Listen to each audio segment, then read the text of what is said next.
We've seen that our sockets receive messages containing the stringified chains from their peers in the system. As a response, we can tell the current blockchain to attempt to replace its current chain with the one that it received. We've already written a function within our blockchain class that handles attempting to replace its chain with a new one.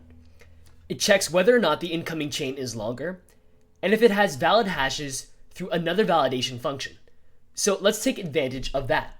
Within the message handler function of our P2P server.js file and our P2P server class, let's call this .blockchain.replace chain of the incoming data. So we'll call this .blockchain.replace chain and then pass in the incoming data, which represents a chain from another peer. Let's also remove that debugging console log that we currently have. Before we test this new replace chain line, let's consider another situation where we may want our chains to synchronize. How about when a new block is mined and added to the system?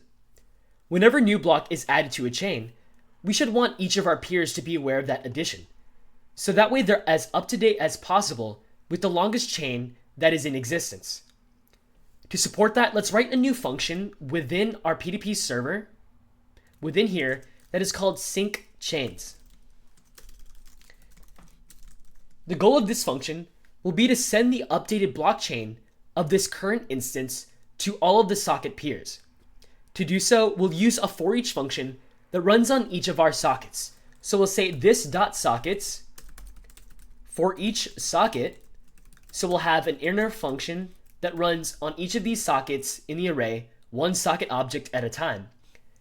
And then within the body of this function, we'll want to send the same stringified blockchain object in the same way that we sent it in our connect socket function over here. So we'll use a send function on each of these individual sockets, with the stringified blockchain as the argument. Now, this would be the same exact code as before, so let's write a helper function that will allow us to reduce duplication.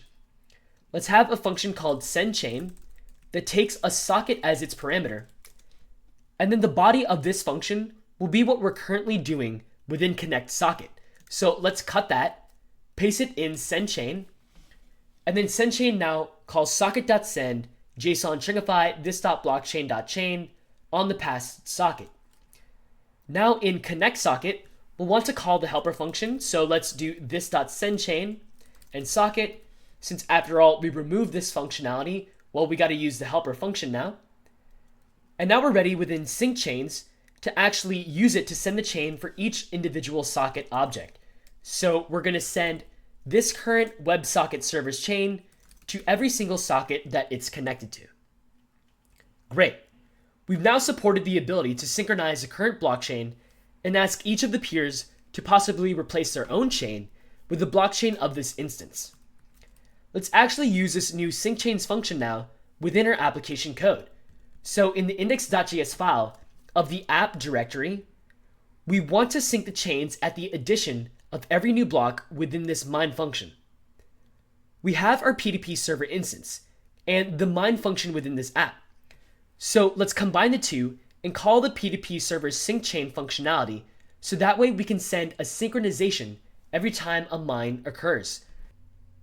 Before the res redirect line within the post mine method, let's call P2P server.syncchains.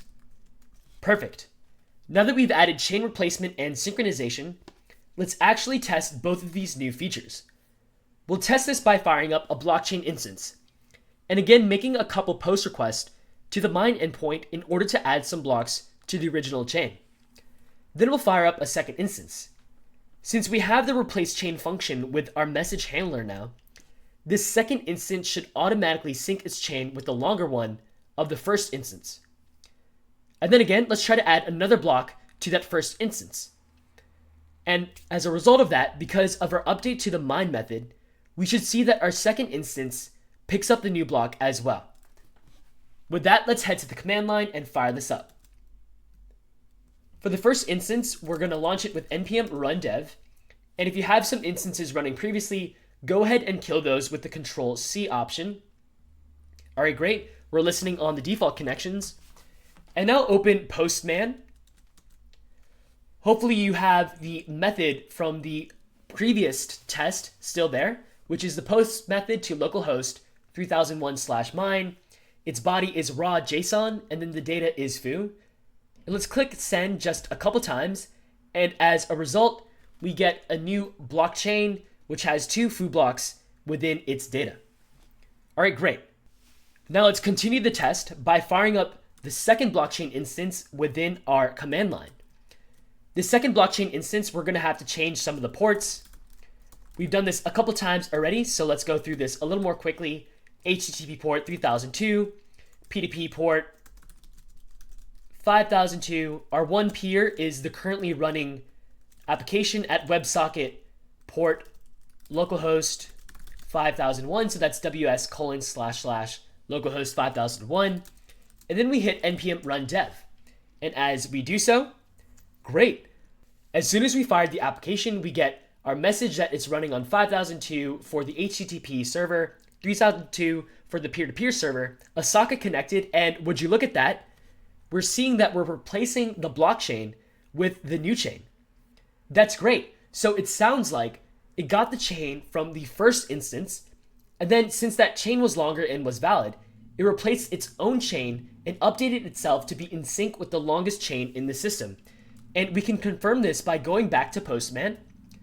We'll open up a new tab, and this one will be a regular GET request. And this time let's hit the blocks endpoint of our second instance. And as we do so, notice that it's the chain that we created with our first instance. Great. With that, we have chain replacement across multiple peers of this blockchain network. Very cool. Now for the second test, what if we make an additional mine request to that first instance again? So back in the first tab, let's post a new block. And this time, let's change the post request data to something like bar.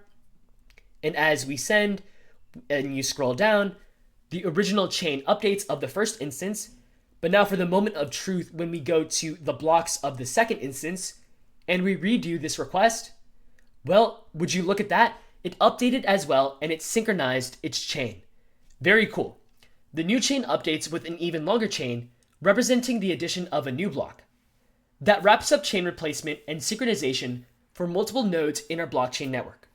Now we truly have a decentralized blockchain across our peers.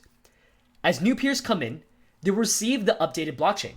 Likewise, as new blocks are added peer by peer, every connected socket is notified of the new chain. Excellent. Let's move on to extending the power of this blockchain by adding more functionality to represent the blockchains used in production by big projects like Bitcoin and more.